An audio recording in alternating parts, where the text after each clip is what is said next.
지난 1월 국제인문학부 학생의 페이스북 페이지에 한 게시글이 올라왔습니다. 모 섹션에서 있었던 외모에 관한 발언을 언어 성폭력으로 규정한 사건 공론화 글이었는데요. 이후 이에 대한 논란이 이어졌습니다.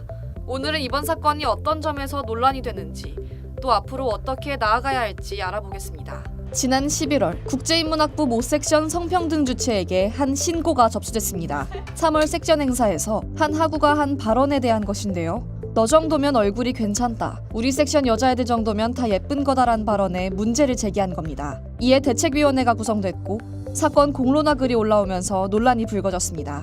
우선 징계 수위가 문제가 됐습니다. 대책위원회에서 가해 지목자에게 요구한 이행사항은 총 3가지입니다. 사과문 작성, 공간 분리, 성평등 상담실 교육 이수인데요. 징계 수위가 일반적으로 통용되는 기준이 아니라는 비판이 있었습니다. 다른 사건과 비교해보면 이번 사건의 징계 수위가 어땠는지 더 잘 이해되실 텐데요. 명백한 언어 성폭력에 해당했던 사건들에 대한 징계 수위입니다. 사건 조사 과정에서도 문제가 있었습니다.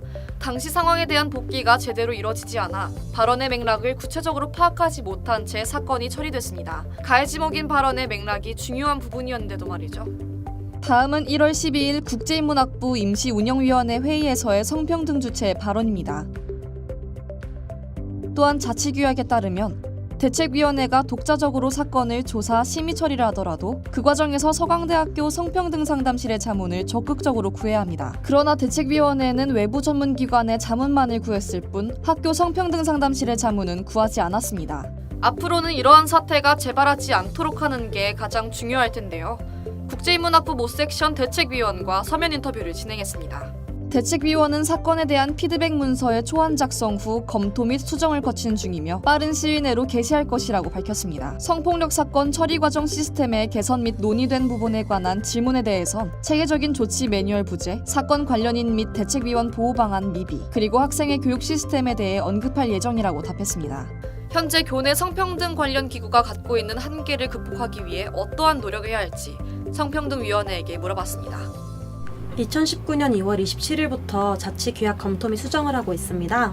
성평등 개념 관련 수정 사항은 서강대 성평등 상담실의 자문을 통해서 최대한 효율적으로 공동선을 추구하는 방향으로 수정 진행 중이고요. 이외에 대책위가 사건 검토 시 언제 성평등 상담실에 자문을 구해야 하는지 명확하게 자치규약에 명시할 예정입니다. 자치규약은 학생사회의 질서 유지를 위한 학생들 사이의 약속입니다. 자치규약을 어길 시 처벌은 자치규약에 명시되어 있지 않는데요. 다만 질서 유지의 공동체적 의무에 의거하여 자치규약을 따르도록 요청하는 바입니다. 본교 성평등 상담실은 가해자와 피해자의 의견에 차이가 있을 때 판단을 내리는 역할을 하진 않으며 사건에 대한 심의 및 의결을 한다고 밝혔습니다. 학생 자치규약이 가진 불완전성에 대해선 학생 자치기구에서 자문 요청이 있을 시 협력하여 논의 가능하다고 답변했습니다. 해당 사건은 외부에서 자극적인 소스로 사용되며 학교 자체에 대한 비난으로 이어지기도 했습니다. 하지만 학생사회가 발전적인 방향으로 나아가기 위해선 학내의 건전한 비판과 논의를 통한 개선이 필요합니다.